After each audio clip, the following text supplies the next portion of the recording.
Баршаңызға сәлем. Бүгін біз бұзылған, дәмі нашарлап кеткен творогтан сыр әзірлейміз. Жасауға кеңес берем. Бізге керекті заттар: творог, сүт, май, жұмыртқа, сода, тұз.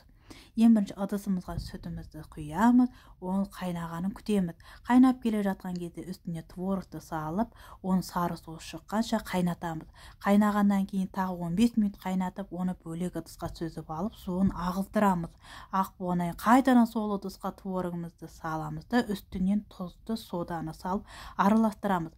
Араластырып болғаннан кейін үстіне жұмыртқаны саламыз да тағы араластырамыз. Сосын барып газдың астын жағамыз да баяу отта оны эластичный сағыз сияқты болғанша, созылмалы сағыз сияқты болғанша оны араластырып қайнатып отырамыз. Сосын үстіне майды саламыз.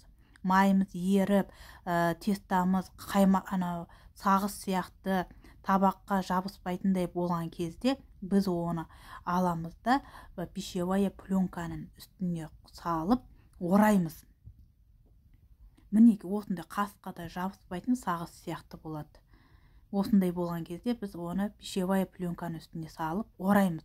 Орап болғаннан кейін оны холодильникке саламыз, қатырамыз. Холодильникке мен кешке жақын жасап, азанда уже алып жедік.